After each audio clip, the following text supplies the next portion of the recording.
Vai na igreja porque Jesus é...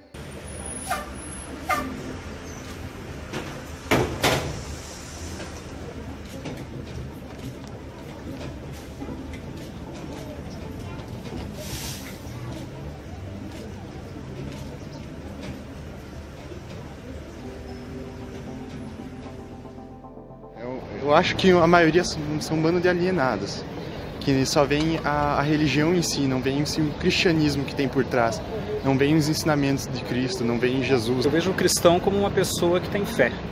Cristão pra mim é aquela pessoa que procura andar direito, procura ser o mais honesto possível. Os evangélicos falam assim, vai na igreja porque Jesus vai te curar. Mas eu acho que os evangélicos acabam assustando a gente. Talvez um modo melhor de poder nos orientar, né? Aí era mais fácil de atrair mais gente na igreja do que afastar. Eu vejo como alguém que tem um grande potencial em mudar o mundo e que quer ajudar os outros. Normalmente o cristão é sempre mais julgado, né?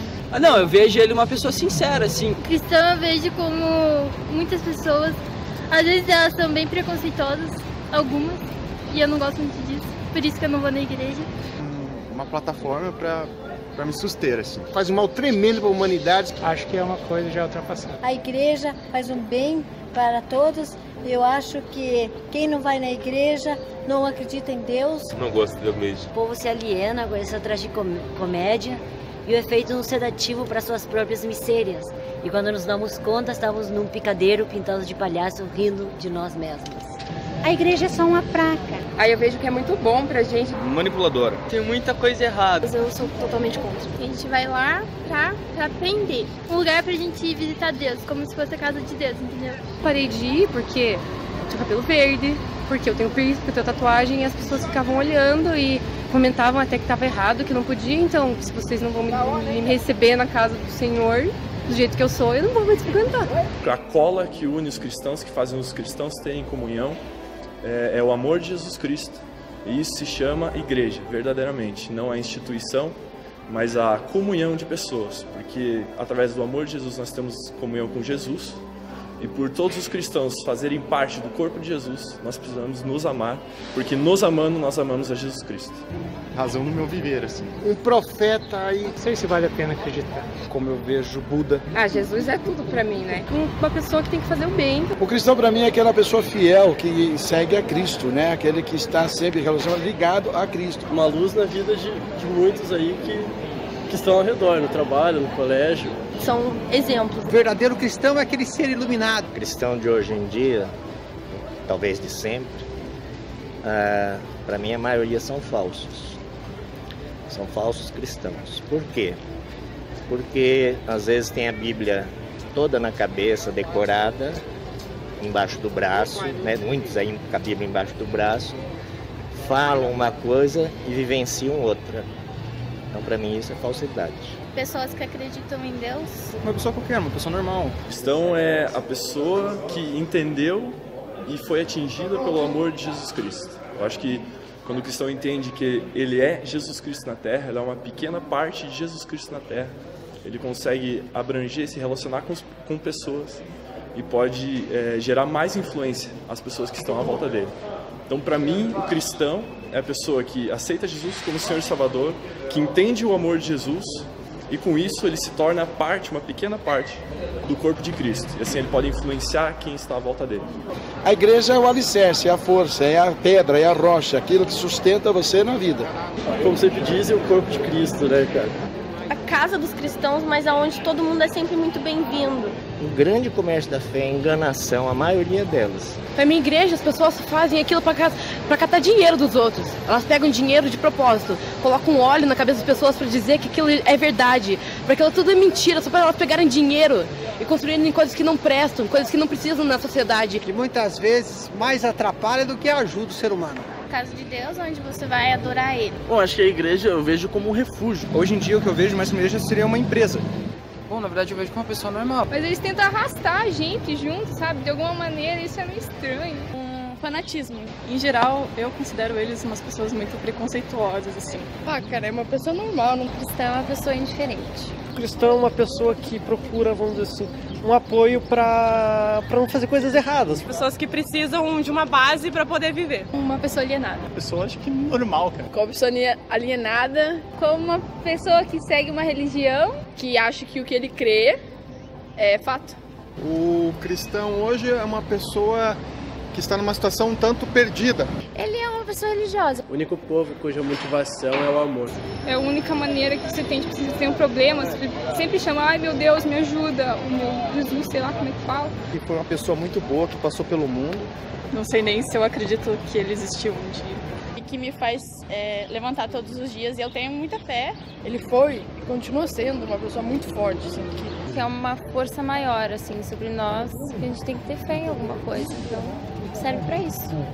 É o que não pode faltar na vida do ser humano hoje. Eu vejo Jesus como meu irmão. Você não precisa acreditar que ele existiu propriamente, mas seguir os exemplos que estão na Bíblia, cara, para mim é essencial. Aquele que fez o que ninguém fez, morreu por mim e por você. Uma pessoa normal, como qualquer outra. Não tenho ideia. Como uma pessoa que não é nada do que realmente falam que ele é. Um cara que a gente tem que crer nele pra gente poder fazer as coisas certas. E ele é muito importante pra gente fazer tudo certinho. Assim o mundo sendo melhor pra todo mundo. A base de tudo, né? Deixou de ser utilizado para essa mensagem de amor e passou a ser utilizado como um meio de arrecadar dinheiro das pessoas. É um cara legal, só que é uma pessoa que todo mundo diz, mas ninguém segue o exemplo dele. Todo mundo fala, todo mundo tem que ser Jesus, mas ninguém ama o próximo, ninguém nem respeita os 10 mandamentos. Então o que adianta ele ser um cara legal se todo mundo fala dele e ninguém faz o que ele faz? A igreja rouba todo mundo. Parece que é uma maneira de tirar dinheiro das pessoas. Como um refúgio, né? Odeio igrejas. É uma rotina, tipo, todos os dias que você vai é a mesma coisa. É o melhor lugar pra você ficar na face da terra, cara. A igreja faz parte do sistema capitalista, tá aí só pra explorar todo mundo e pegar dinheiro. A igreja é um lugar que tem bastante enganação. É uma fonte aí de renda. Como a casa de Deus, né? Onde todo mundo pode ser acolhido, todo mundo pode ser o que você quiser. Uma massa que tenta pregar uma coisa para as pessoas, mas só em busca de dinheiro. Um centro de alienação? Que tá aí pra roubar, assim, tirar a grana das pessoas. Isso é muito importante pra família, pra poder falar o que deve fazer e o que não. É bom para a educação também das crianças. Uma instituição que está num processo de crise. A igreja tem buscado renovação, mas acho que ela não está conseguindo acompanhar todas as tendências desse mundo moderno. A igreja, de certa forma, se distanciou muito, principalmente do jovem. Acabam fechando a mente das pessoas e acabam julgando. Já fui chamada uma vez para ir numa igreja e bem no meio do culto o pastor começou a falar mal de homossexuais, assim, eu saí na hora da igreja, assim. Então eu acho que hoje em dia a grande maioria é ruim, tem mensagens pesadas e desnecessárias. Ele foi um cara... Tudo que eu faço envolve ele, tudo que eu penso é primeiro ele, tudo pra mim na vida é primeiramente ele. Crer pra continuar vivendo, né? Jesus eu vejo como um cara muito firmeza. É um cara que tá de braços abertos pra você se você precisar. Jesus é a fonte de tudo. Jesus é a alegria. O único salvador, né, cara? Pra mim, Jesus não existe, nunca existiu. Pra mim, meu Deus, sou eu mesma, eu acredito em mim. As coisas que acontecem na minha vida, eu acredito em mim mesma. Não existe Deus nem pra nada, nem pra ninguém. Tem gente sofrendo aqui na rua, vem te pedir por Deus. Deus não vai ajudar em nada. Bom, Jesus, para mim, é um modelo universal. Um filósofo muito bacana. Uma válvula de escape, para muitos. Uma válvula de escape é uma boa. Bem, fugindo um pouquinho, eu fumo bastante maconha. E, cara, eu gosto muito que é uma parada que me faz fugir, sabe? Me relaxa, é uma válvula de escape. Então, assim como eu tenho essa droga, que é uma droga mesmo, muitos têm Jesus, que é uma coisa muito mais simples, muito mais gostosa de ter. Então eu admiro essas pessoas. Acho que Jesus, assim, no quesito mais sentimental, é uma coisa muito boa. Eu não tenho muita fé, mas acho uma coisa muito boa. Gosto bastante.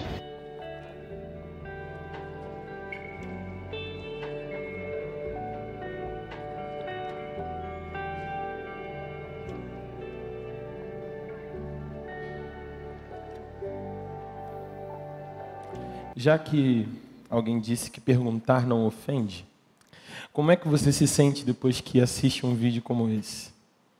O que é que passa na sua cabeça depois que você ouve o que as pessoas disseram sobre Jesus, a igreja e os cristãos? Esse vídeo não é um vídeo novo, não. É um vídeo que eu já assisti algumas vezes. E todas as vezes ele me faz repensar quem é Jesus para mim? Quem sou eu para Jesus? E quem é a igreja de Jesus aqui nesse momento? E o tema dessa mensagem de hoje é a imagem de Cristo em mim. Eu gosto sempre de falar desse processo que leva a gente até esse momento aqui, onde a mensagem é de fato transmitida e a palavra de Deus é repartida. E quando nós temos uma série de mensagens como essa, que é a DNA, uma questão de identidade, que foi o que a gente tratou durante todo o mês de janeiro e fevereiro, a gente tem um planejamento.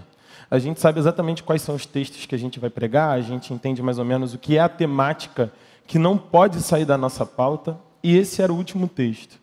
E quando eu fiquei de pregar o texto de 2 semanas atrás, para falar sobre crise de identidade, estava muito claro para mim o que é que Deus queria falar com a gente. Em algum momento da minha leitura, das leituras que eu faço em outubro ou novembro, eu fiz uma leitura que trouxe tudo aquilo e aquela mensagem já estava preparada por Deus aqui no meu coração. E aí, ao longo dessa semana, enquanto eu me preparava mais especificamente para esse momento que a gente vai viver aqui agora, mesmo já sabendo o texto, mesmo já sabendo qual era o assunto, eu fiquei perguntando a Deus o que é que Ele queria falar com a gente aqui.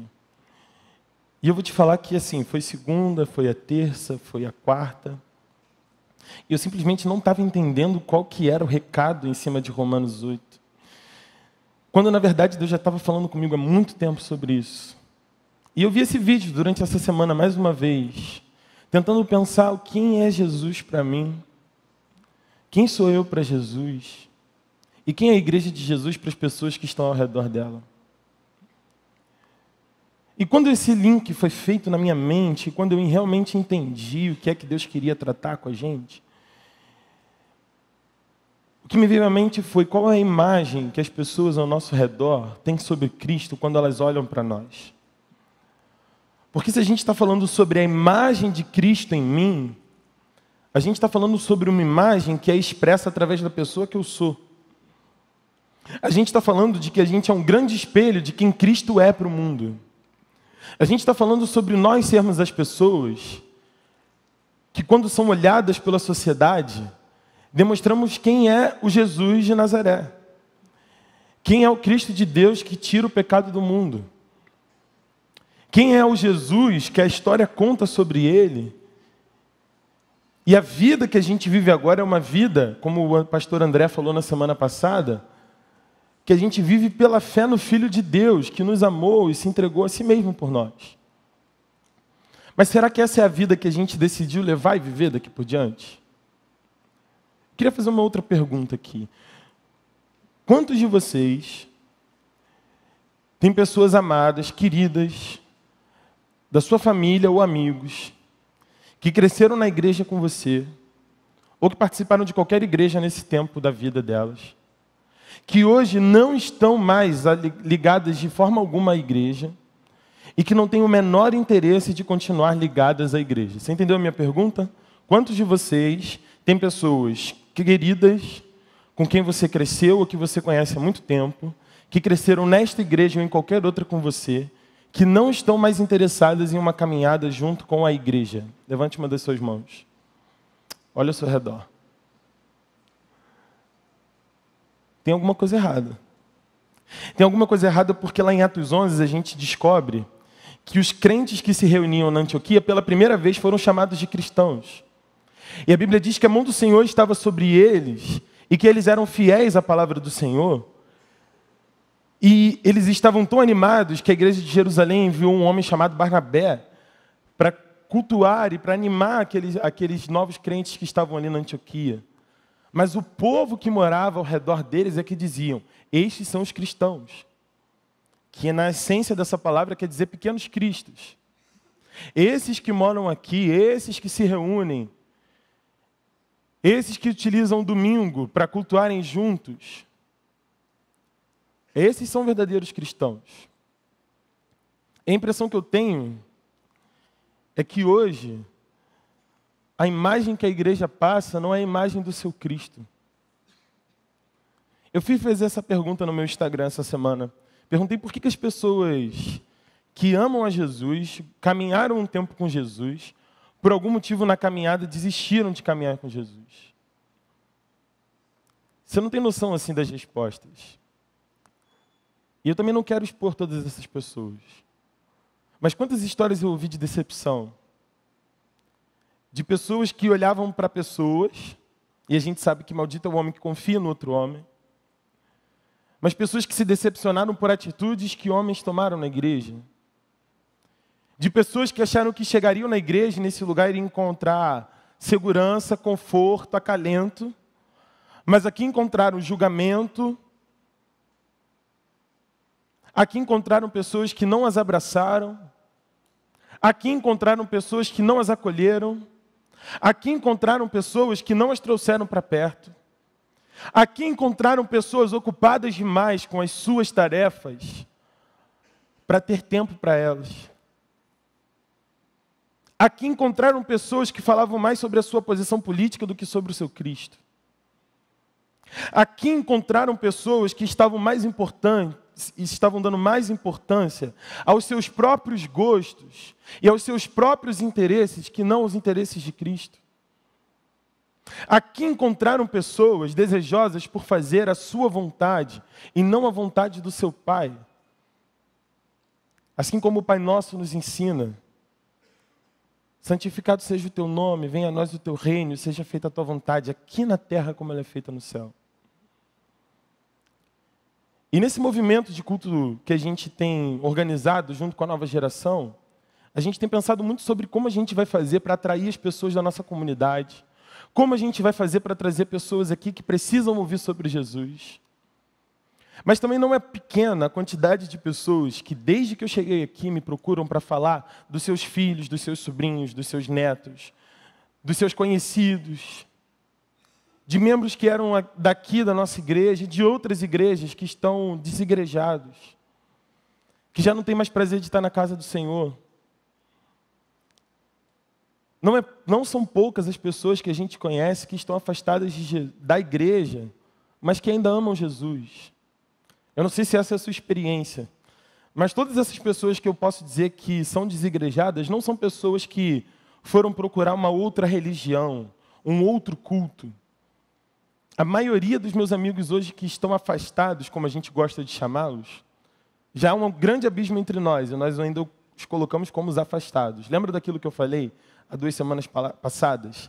Palavras criam, e nós chamamos eles de afastados. Mas todos os meus amigos que estão afastados, como a gente gosta de falar, são amigos que amam a Jesus, amam a Deus, tiveram experiências reais, mas já não conseguem lidar mais com a imagem de Cristo que essa igreja está colocando para fora. E esse vídeo que a gente viu conta um pouco da história de pessoas que passaram por essa mesma situação. Quando a gente olha para essa história que a gente viu no vídeo, as histórias que a gente viu nesse vídeo, a gente com certeza consegue identificar um monte de gente que a gente conhece que precisava estar aqui. Gente que podia estar sentado do nosso lado, mas que por N motivos acabou se chateando com a igreja. Como é que a gente vai criar uma imagem de Cristo que faça sentido com o nosso Cristo? Que faça sentido com o que o nosso Cristo ensinou? E que de fato não só chame aquele que não conheceu Jesus, mas faça com que a igreja seja um espaço para a gente voltar a receber aqueles que não estão mais interessados em vir à igreja. O que a gente vai fazer para que os nossos mais chegados, os nossos amigos, os nossos familiares, se sintam de novo à vontade na casa onde eles já não se sentem tão à vontade? Isso também é uma questão de identidade. E é assim que a gente vai encerrar essa série de mensagens. Então eu quero convidar você a ler comigo o texto de Romanos 8. Eu separei ele em duas versões. A versão que está projetada é a versão da NVI, mas eu vou pedir a sua licença para depois ler o que a mensagem diz. E eu quero trazer essa reflexão a partir do texto na versão a mensagem. Romanos 8, versículo 29 e 30, vai dizer o seguinte: pois aqueles que de antemão conheceu, também os predestinou para serem conformes à imagem de seu Filho, a fim de que ele seja o primogênito entre muitos irmãos. E aos que predestinou, também chamou. Aos que chamou, também justificou. Aos que justificou, também glorificou. Mas agora eu quero ler esse texto, o mesmo texto na versão a mensagem. Eu queria que você tentasse abrir os seus horizontes enquanto a gente lê esse texto, que diz o seguinte: Deus sempre soube o que estava fazendo. Ele decidiu desde o princípio moldar a vida daqueles que o amam pelos mesmos padrões da vida do Filho. Pois o Filho é o primeiro da fila na humanidade que ele restaurou. Nele, vemos a vida humana em sua forma original. E depois de decidir como seus filhos deveriam ser, Deus continuou convidando as pessoas, chamando-as pelo nome. Em seguida, ele as firmou numa sólida base, nele mesmo. Após ter feito tudo isso, ele permanece com essas pessoas até o fim, concluindo gloriosamente o que havia iniciado. Vamos falar com Deus? Pai, abre o nosso coração para o que o Senhor tem a nos dizer nessa noite. Nós queremos trazer a nossa mente e o nosso coração cativos ao Senhor agora. E que nenhuma distração, Pai, tire a gente do foco que é a Tua palavra nesse momento, em nome de Jesus. Amém. Como é que a gente constrói a identidade da gente em cima disso? Entendendo o que Paulo está dizendo na carta que ele envia aos Romanos. Eu separei só 4 coisas aqui que eu gostaria de conversar com você sobre esse texto e sobre isso que a gente está falando nessa noite. Em primeiro lugar, a gente precisa entender que nós fomos chamados ou predestinados para um propósito. Deus sempre soube o que estava fazendo.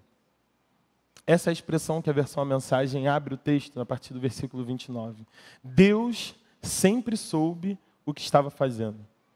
Pode parecer engraçado, mas às vezes a gente precisa se lembrar que Deus sempre soube o que estava fazendo para que a gente deixe de achar que sabe o que está fazendo. Porque mora dentro de nós uma arrogância que é dada por diplomas, uma arrogância que é dada pelo tempo em que nós estamos numa comunidade, uma arrogância que é dada pelo cargo que a gente ocupa, uma arrogância que é dada por coisas que a gente viveu ou deixou de viver na vida, que faz com que a gente se entenda no direito de normar na vida do outro, que coloca a gente num lugar onde a gente acha que pode mandar e desmandar. Mas o que o texto está dizendo para a gente é que Deus sempre soube o que estava fazendo. Muito antes que nós viéssemos a pensar a respeito da nossa vida, do nosso ministério, da igreja onde a gente faria parte, da família onde a gente iria viver, as pessoas com quem nós iríamos conviver, Deus já sabia o que estava fazendo. E Ele sempre sabe o que está fazendo. Nós é que precisamos entender como é que nós vamos fazer parte do que Deus está fazendo. E mora dentro de nós essa mania. Quando a gente vai organizar alguma coisa, geralmente a gente fala: Senhor, por favor, esteja aqui nesse lugar. Senhor, se faça presente na nossa programação hoje. Pai, nós queremos sentir o Senhor aqui. E nós começamos a pedir que Deus esteja participando daquilo que nós achamos que estamos fazendo. Quando, na verdade, quem está fazendo tudo é Deus. A nossa oração, na verdade, devia ser: Senhor, me deixa participar do que você está fazendo. Me deixa participar daquilo que você quer fazer nesse tempo. Senhor, me usa aqui e agora para sinalizar o que o Senhor quer fazer lá e além e depois. Senhor, deixa eu entender, mas se eu não entender, não tem problema, porque o Senhor sempre soube o que estava fazendo. Enquanto a gente perde tempo achando que a gente sabe alguma coisa, a gente deixa de enxergar o que Deus sabe de fato e está fazendo no mundo. E como é que a gente atrapalha o processo do outro e o nosso próprio processo? É quando nós achamos que nós somos os donos, que nós somos as cabeças pensantes, que nós somos as pessoas sábias que de alguma forma fazem. Quando, na verdade, o que a Bíblia diz para a gente é que do Senhor é o querer e o efetuar. Filipenses 2,13 é que vai dizer essa verdade para a gente. Dele é o querer e o efetuar. Ainda que algo parta do nosso coração, a gente sabe que quem gerou essa semente em nós foi Deus.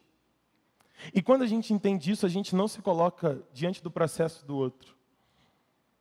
E nós cristãos temos muito essa tendência de participar do processo do outro.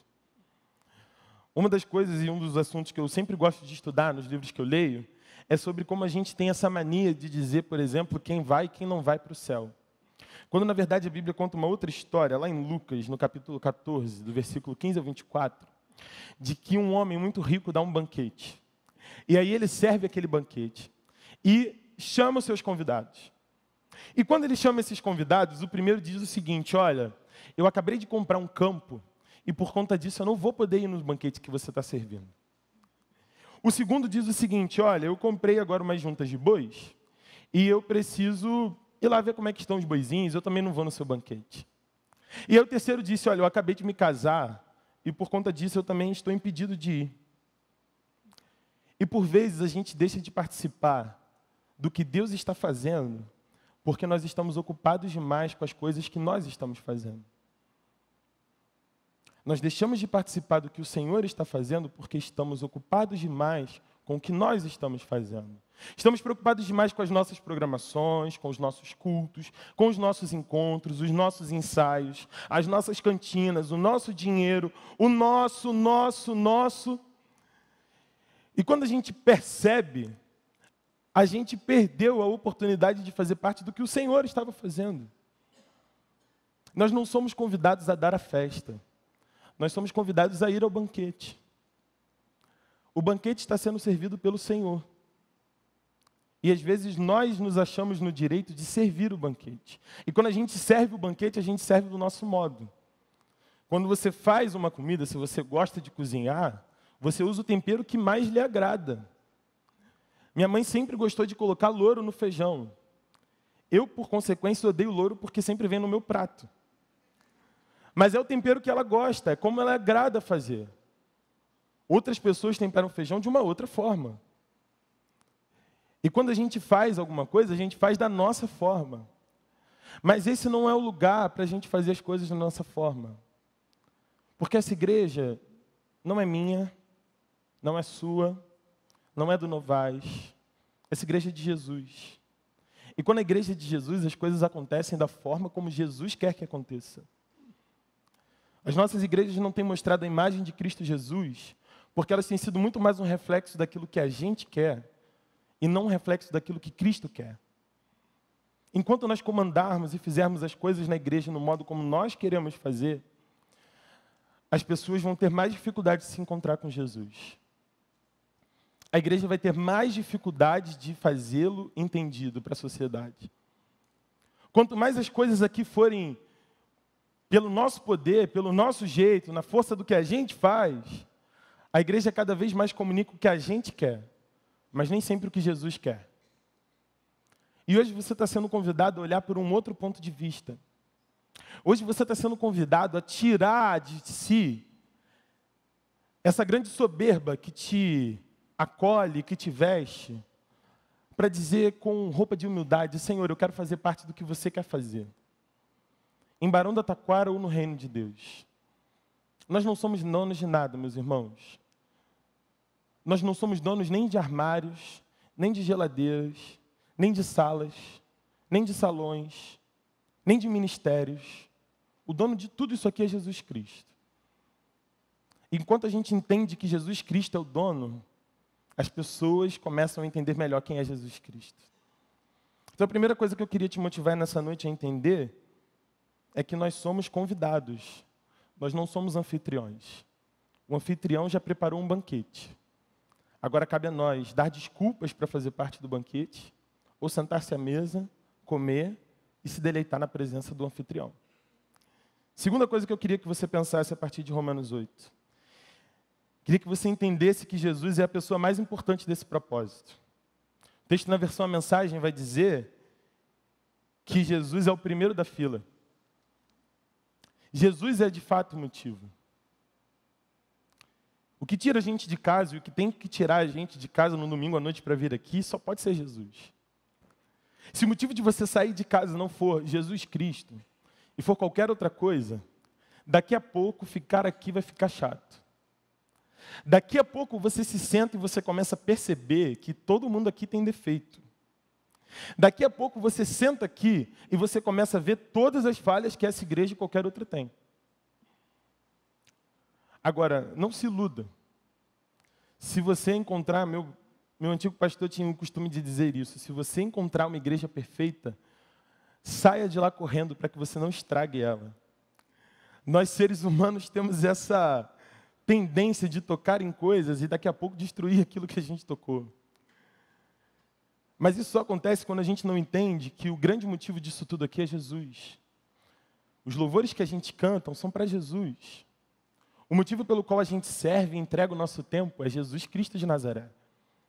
Tudo o que acontece aqui dentro não é só porque Jesus é o dono, mas porque Ele é o único digno de honra.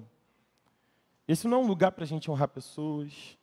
É claro que a gente precisa entender melhor o princípio da honra. Se você faz parte de um ministério aqui dentro, aprenda a honrar os seus líderes. Aprenda a abençoar a pessoa que está perto de você. Aprenda a honrar o dom que o Deus deu para o outro. Se o dom da Natália e da Helena é orar, eu quero chegar nelas e falar assim, olha, muito obrigado porque vocês oraram essa semana e nós tivemos experiências com Deus. Se o dom do Vitor e da Alessandra é conduzir o louvor, eu preciso honrá-los pelo que eles têm feito no louvor da nova geração. Assim como essa banda que fica à vontade para voltar sempre que quiserem aqui também. Se o dom dos diáconos é cuidar e colocar a mesa, a gente precisa honrar o que eles estão fazendo. Se o dom de algumas pessoas é serem mestres e professores, nós precisamos honrá-los pelo que eles fazem. Mas o fato de colocarem essas pessoas onde elas estão, não nos dá o direito de que essas pessoas sejam donas, ou sejam proeminentes, ou sejam melhores do que as outras. É tudo sobre Jesus. Jesus é o primeiro da fila. E Jesus foi o primeiro desses que Deus queria regenerar. Jesus foi o primeiro desses que participou do projeto inteiro da criação e daquilo que Deus quer fazer. E o que o texto diz é que agora o Pai quer colocar todos nós, cada um de nós, no mesmo padrão em que Jesus foi colocado. Agora o desejo de Deus é que nós sejamos mais parecidos com Jesus. Mas nós só nos tornamos mais parecidos com esse Jesus se nós temos tempo e intimidade com esse Jesus. E quando a gente vem para cá porque tem uma classe de EBD muito boa, porque tem um passatempo para os seus filhos, que não é passatempo, é culto. O que acontece ali é a escola bíblica dominical. E eu sei que muita gente não valoriza isso aqui. Vou te contar uma coisa, o que acontece, eu vou falar da minha ponta do iceberg.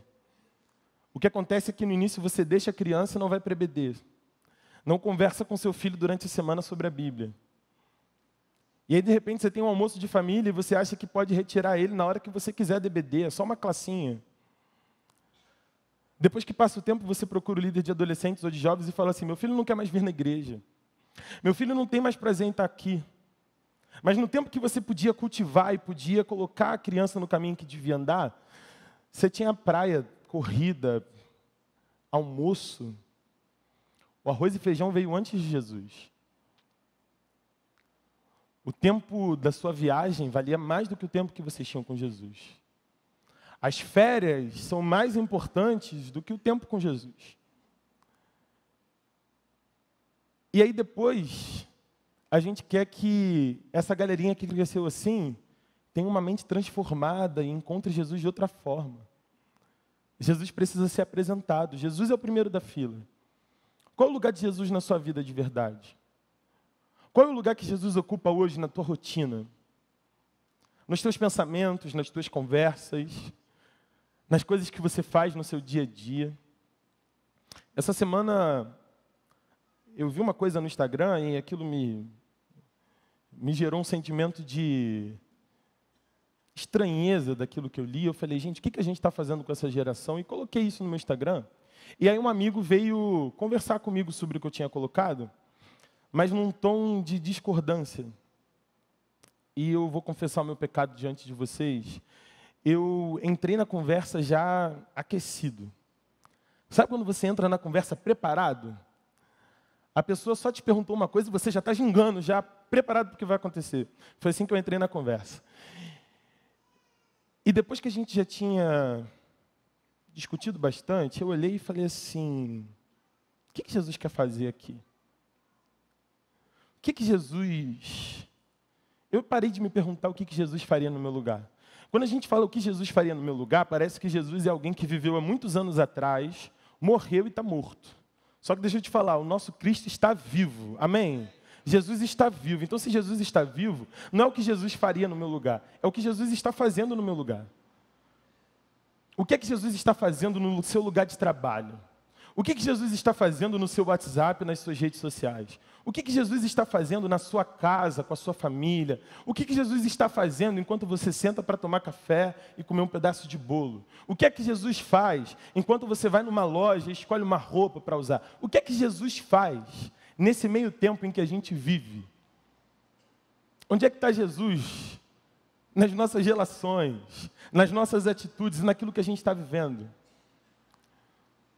Eu já devo ter contado essa história, mas quando os aviões se chocaram com as torres gêmeas do World Trade Center nos Estados Unidos, perguntaram para a filha de Billy Graham, onde é que estava Deus? E ela respondeu, Deus está onde nós os colocamos. Deus está onde a América o colocou.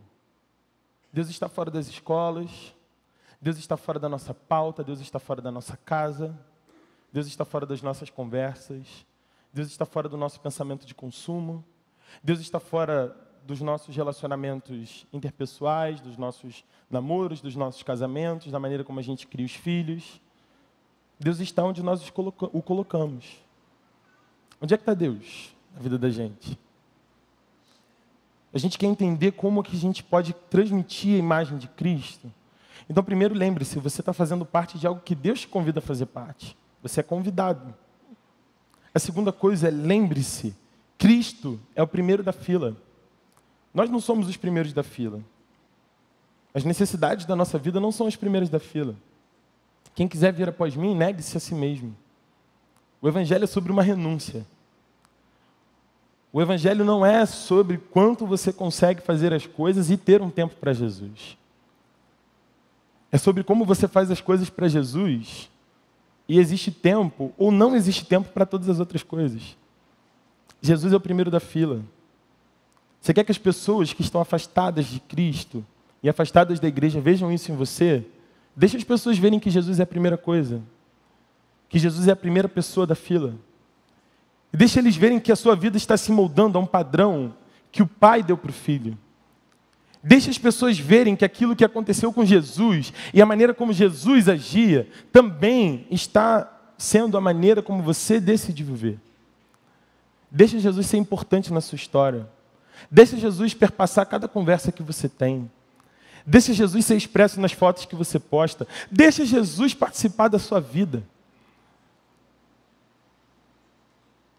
Eu não sei se foi Dalai Lama que disse que Jesus era um cara muito gente boa, mas a galera que o seguia não tinha nada a ver com esse Jesus. Você quer impactar as pessoas que estão ao seu redor, você quer que a imagem de Cristo seja vista em você, lembre-se disso. Amolde a sua vida ao padrão de Jesus Cristo, deixe ele ser visto. Terceira coisa que eu quero falar com você. Terceira coisa que eu queria que você entendesse essa noite. Entenda que todos nós estamos sendo lapidados e capacitados por um propósito. O que ele diz aqui é que quando faço...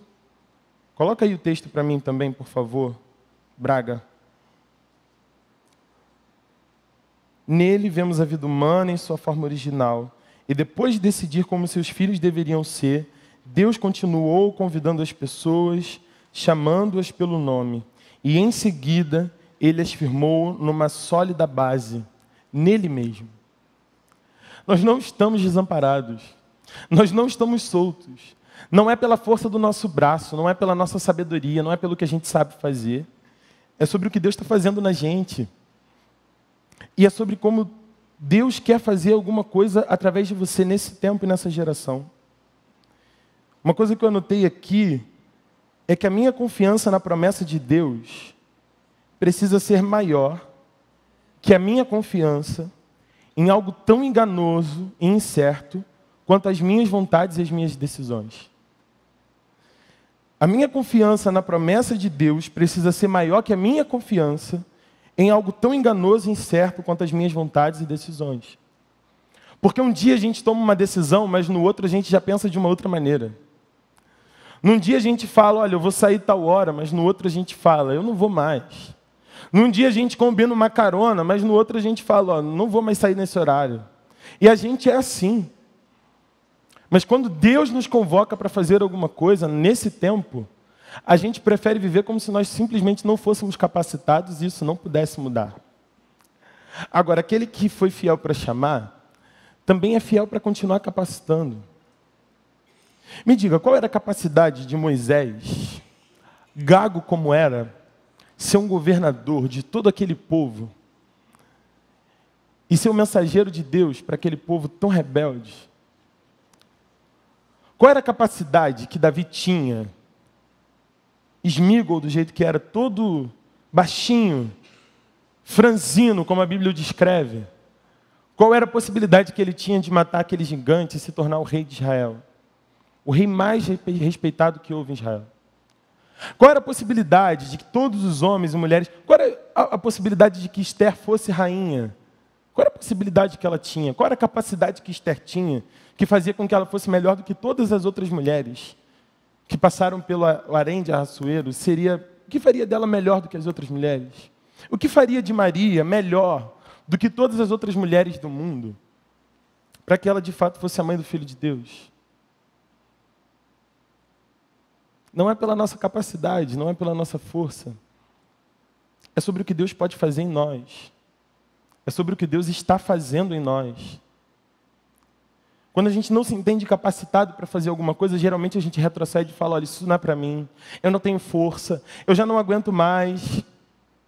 Ou então, às vezes, você está tanto tempo no ministério fazendo alguma coisa na igreja e você falou, olha, eu já cansei, para mim não dá mais para caminhar, eu não aguento a forma como as coisas acontecem. Eu não concordo com o que os meus líderes estão fazendo, da forma como eles estão fazendo. Eu não concordo porque fulano é assim. Eu não acho que o pastor deveria falar daquele jeito. Eu não acho que ele tinha que andar assim. E a gente começa a criar coisas para atrapalhar o propósito de Deus com a gente. Mas se Deus nos chamou, a gente precisa crer que Ele é fiel para nos capacitar também. Se Deus te colocou ao lado de alguém que está afastado, do lado de alguém que está distante do Senhor, não peça ao Senhor que outra pessoa venha para testemunhar para aquela pessoa. Se existe alguém no seu ambiente de trabalho que precisa ser evangelizado, se existe alguém na sua faculdade, se existe alguém que está perto de você que precisa de Jesus, creia que você é a pessoa capacitada para levar a palavra. Creia que o Senhor vai te capacitar para fazer a obra. A gente não pode esperar pelo outro. A gente não pode esperar que o Senhor, de alguma forma, faça um papel cair e o bilhete, e a pessoa vai abrir, Jesus chama. O bilhete é verdade, mas é verdade também que esse bilhete mora dentro de você. E agora a nossa função é isso, é ir. É entender o chamado e falar assim, quem me chamou é quem me capacita. Quem me guia é quem me fez. Quem me leva é a voz. E é uma voz que fala o coração. Não é sobre o que a gente pode fazer ou falar. Não é sobre o que a gente coloca como prioridade da gente, mas é sobre Jesus. E é sobre a gente entender que é Ele que capacita a gente para esse trabalho. Porque por nós mesmos nós não temos respostas para as perguntas que a gente viu. Por nós mesmos, nós não sabemos como responder algumas coisas. Algum tempo atrás, a Convenção de São Paulo é muito perto da PUC de São Paulo. E naquele ano eles colocaram na campanha o seguinte slogan: Cristo é a resposta. E aí um dos alunos da faculdade chegou, pinchou o muro e perguntou: Cristo é a resposta para qual pergunta? E existem perguntas que embrulham a gente, que fazem a gente pensar, que tiram a gente da nossa caixa. Tem gente que convive com a gente que parece que é um eterno espinho, que toda vez que cutuca faz a gente se mexer. Mas são essas pessoas que estão trabalhando o caráter de Cristo em nós, para que a gente possa ser trabalhado e possa viver mais do que Cristo tem para a gente. Nós estamos sendo capacitados. Nós estamos nessa noite sendo capacitados para responder perguntas que o mundo tem. E o mundo está carente de respostas. Nós não temos todas as respostas, mas nós temos algumas. Nós cremos que Jesus Cristo é o Filho de Deus que tira o pecado do mundo. Nós cremos que o nosso Deus é o Criador de todas as coisas, dos céus, da terra e de cada um de nós. Nós cremos que Deus tem um propósito para cada ser humano e esse propósito é um propósito de salvação. Nós cremos que na noite escura e no vale da sombra da morte, nós não precisamos temer mal algum porque Ele está conosco. Nós cremos que nos dias difíceis o Senhor é um refúgio e uma fortaleza, socorro bem presente na hora da angústia. Existem verdades espirituais bíblicas que a gente precisa começar a compartilhar e repartir com quem está ao nosso lado. É mais que um abraço. É mais do que um Deus te abençoe. Chegou a hora da gente se inclinar para quem está perto da gente e falar assim: olha, eu vou orar por você. Você não pode fazer com que aquela pessoa naquele momento queira uma oração, mas ela não pode te impedir de orar. Se você já teve essa experiência, eu não sei se alguém já passou pela experiência de vou orar por você e a pessoa fala: não, obrigado, não precisa. Eu acho meio difícil. Mas chegou o momento da gente se posicionar como filhos de Deus e falar assim: olha, o Senhor está me capacitando para isso. E não é falar assim: agora eu vou voltar para a escola e vou ganhar minha turma inteira para Jesus. Calma, você está sendo capacitado. Você não está pronto. É um dia de cada vez. E um dia de cada vez experimentar o que Jesus está fazendo. É se perguntar: o que é que Jesus está fazendo aqui? Continua fazendo essa pergunta para si mesmo. O que é que Jesus está fazendo? E como Jesus quer me usar nesse movimento que Ele está fazendo? Como é que Ele está me capacitando para fazer o que Ele quer fazer nesse momento aqui? Quarta e última coisa para a gente terminar. Nós precisamos entender que um dia nós seremos glorificados. E o texto vai dizer: Ele permanece com essas pessoas até o fim, concluindo gloriosamente o que havia iniciado. E como nos diz Filipenses 1,6, eu estou certo de que aquele que começou a boa obra na minha vida é fiel para cumprir até o dia final. Aquele que começou a obra dele aqui dentro vai terminar essa obra. E ainda que eu esteja em construção, ainda que eu ainda esteja sendo capacitado, ainda que existam muitas coisas que eu não sei, ainda que existam muitas coisas que eu não entendo, esse é o tempo em que Ele está fazendo uma obra na minha vida. E enquanto essa obra está sendo feita, o Senhor está transformando aqui e tudo que está ao meu redor também. E esse é o tempo da vida da gente de entender que nenhum de nós está pronto. Nenhum de nós está completamente pronto. E algumas pessoas realmente não querem mais conviver nesse ambiente da igreja porque entenderam que esse aqui é um lugar de perfeição.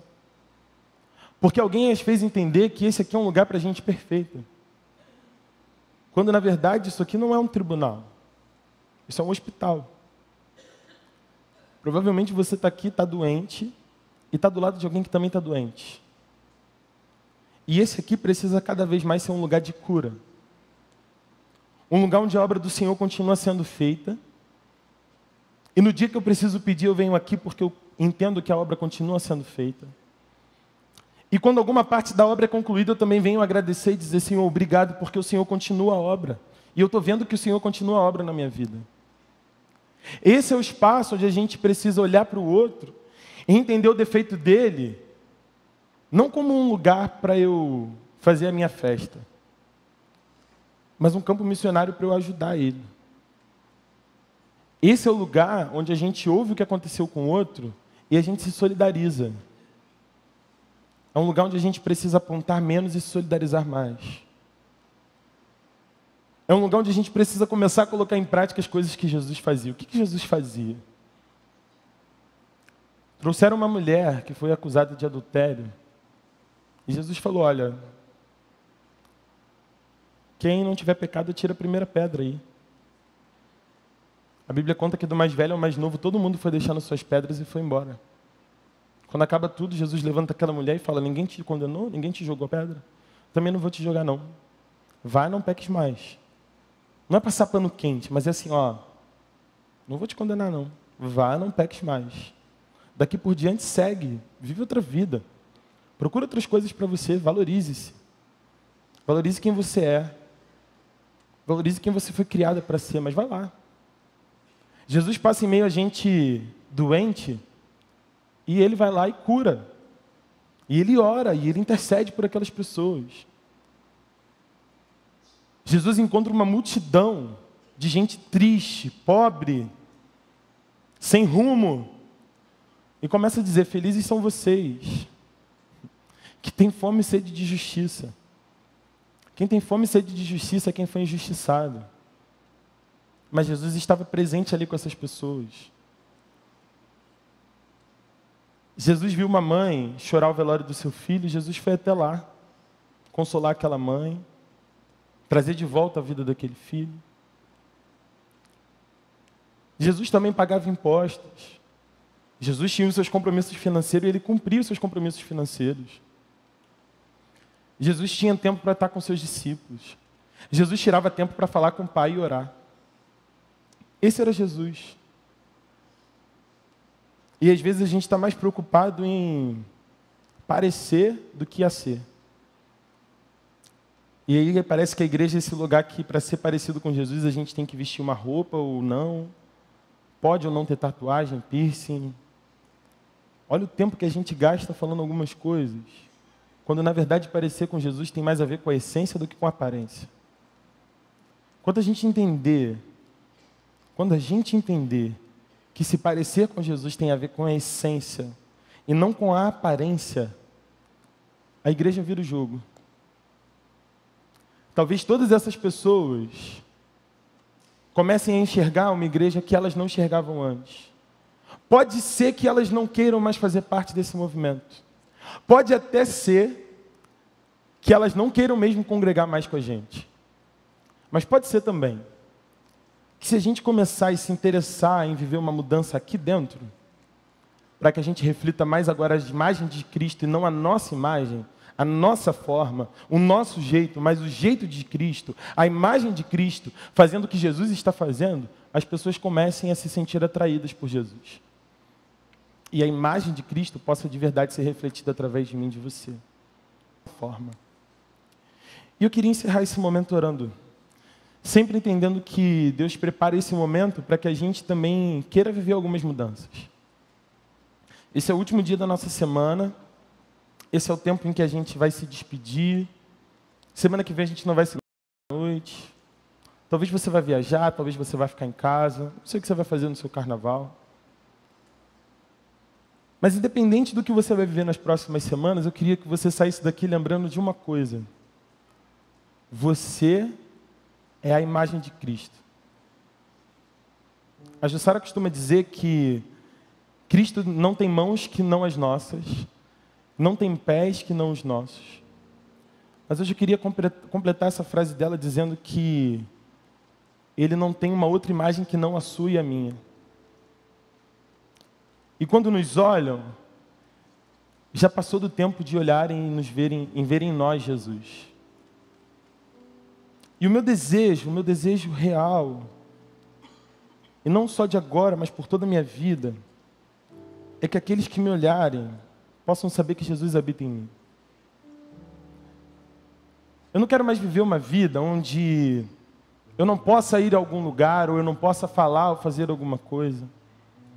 Muito pelo contrário, eu quero estar com aqueles que não estariam aqui, e quando eu estiver no meio deles, eu quero que eles me olhem e vejam Jesus em mim. Não é sobre eu não poder ir aonde um amigo meu não crente está. É sobre estar lá e ser luz para ele. É sobre estar onde eu estiver, trabalhando, estudando, brincando, rindo, conversando. E em tudo isso, a imagem de Jesus Cristo ser vista através da minha vida. E sabe, a gente tem sempre um apelo nesse momento final. Você que visita a gente, você que está vendo aqui pela primeira vez, nesse momento a gente sempre faz um convite, porque a gente entende que esse é um tempo onde a gente quer viver coisas novas. Todo domingo você tem uma oportunidade de recomeçar. Na verdade, todos os dias. A palavra de Deus diz que a cada manhã as misericórdias do Senhor se renovam. Então, todo dia a gente tem uma segunda, terceira, quarta, quinta, 11ª, 28ª chance. E hoje também é uma noite de novas chances. E eu queria fazer 2 convites essa noite aqui. E eu queria que você fechasse seus olhos agora. Porque eu queria que os seus olhos não atrapalhassem ninguém, nem a você mesmo. O primeiro convite dessa noite é para você que vive com Jesus há muito tempo. Você que convive com muita gente que já não quer mais estar nesse ambiente, nesse espaço da igreja. E você que nesse tempo entendeu que você quer ser luz onde você está. Você que de alguma forma entendeu que você foi chamado para transformar realidades e não para se acomodar a elas. Você que não faz ideia de como vai fazer isso.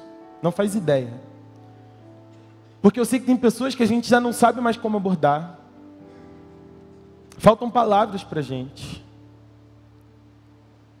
Como é que a gente evangeliza quem já passou por aqui, quem já teve um encontro com Jesus?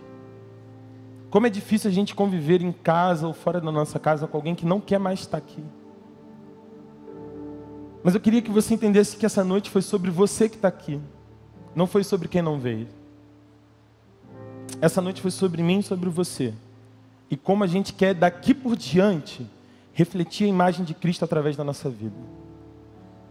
Se você quer se render aos pés do Senhor agora, nesse momento, eu vou descer e eu quero ficar aqui, eu quero orar com você. E eu queria que você saísse do seu lugar. Queria que você utilizasse esse tempo para falar: Senhor, eis-me aqui, rendido estou. E nesse momento que eu estou rendido, eu quero ser luz para a vida de alguém. Pode sair do seu lugar. Não tem hora, não tem... Esse espaço é para você que de alguma forma quer ser a imagem de Cristo para alguém. Se você entende isso, sai do seu lugar e fala assim: Senhor, me usa nesse tempo. Senhor, eu quero ser levantado nessa geração para ser a imagem de Cristo para alguém. Não é sobre falar, mas também é sobre falar. É sobre ter a minha vida utilizada para o serviço do Senhor. Chega para cá. Pode sair do seu lugar, dá tempo de você vir para cá. Enquanto essas pessoas estão vindo para cá, eu tenho um outro convite. O convite é para você que está afastado desses Deus. Afastado da forma como a gente geralmente costuma dizer. Mas a gente sabe que Deus está sempre perto da gente. Ainda que a gente faça um movimento de estar distante, o Senhor continua se aproximando de nós. O Salmo 23 diz que bondade e misericórdia nos seguirão todos os dias.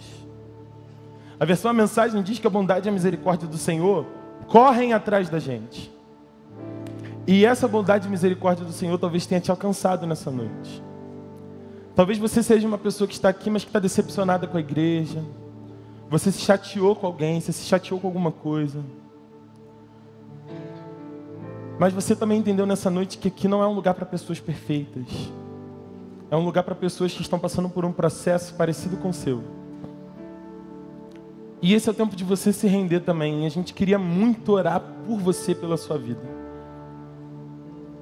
Se você também nunca tomou essa decisão, nunca se decidiu ao lado de Jesus, mas entendeu que nessa noite você quer caminhar do lado dele, que caminhar do lado dele é o melhor para a sua vida.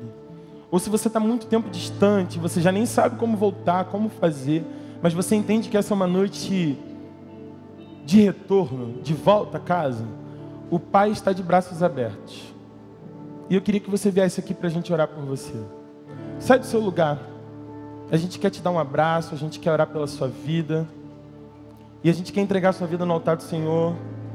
E a gente quer celebrar a Deus porque você está voltando, porque você está vindo. Glória a Deus. Sai do seu lugar.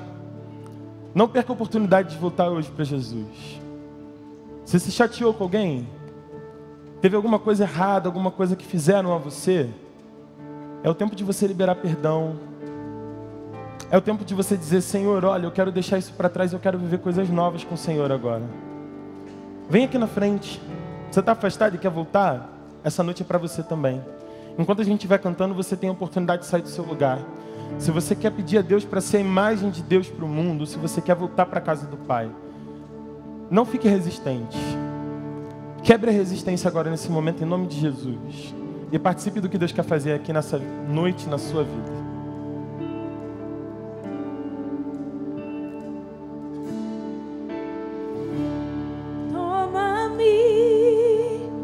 Rendido estou aos pés da cruz, me encontrei.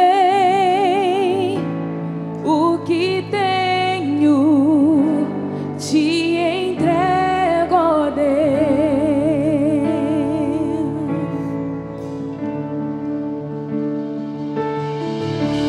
Vem limpar as minhas mãos, purificar meu coração, que eu ande em tudo que tu tens pra mim.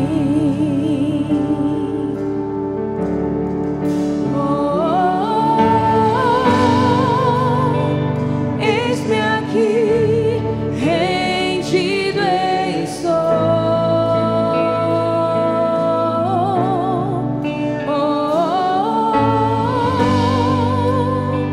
Eu sou teu e tu és meu,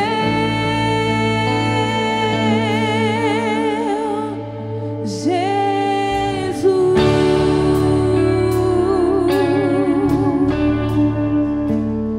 Nós vamos orar nesse momento por quem está aqui. E eu queria que você participasse dessa oração, lá de onde você está. Queria que você abençoasse a vida de cada um dos que estão aqui. E que você orasse também pela vida da nossa irmã que está voltando hoje. Deus abençoe a sua vida e a gente vai orar pela vida deles. Senhor, graças te damos por poder fazer parte da tua igreja nesse tempo. Nós queremos pedir que o Senhor renove a nossa identidade no Senhor. Queremos pedir que quando o mundo olhar para nós, eles possam ver a Cristo Jesus, o nosso Senhor. Nós não queremos mais, Senhor, estar incomodados ou preocupados com outras coisas que não refletir a tua imagem. E eu quero pedir por cada um destes que estão aqui à frente, que nesse momento decidem, ó Pai, ser a imagem de Cristo por onde quer que forem. Em nome de Jesus, Pai, eu quero pedir que o Senhor esteja conduzindo a caminhada de cada um desses. Nós estamos rendidos no teu altar porque queremos fazer a diferença onde estamos, Pai. Continua cuidando do nosso coração e nos fazendo entender, Pai, que a cada dia precisamos estar mais próximos daquilo que o Senhor é. Não somente daquilo que o Senhor foi e do que a história conta pra gente sobre o Senhor, mas do que o Senhor continua sendo e fazendo aqui nesse tempo onde a gente vive hoje. Nós queremos te pedir por essas nossas irmãs que voltam hoje para a casa do Pai, por essas tuas filhas que decidem nessa noite caminhar novamente contigo. Senhor, eu não sei o que foi que aconteceu no passado delas, eu não sei o que aconteceu e a partir de agora o mais importante é o que o Senhor vai fazer.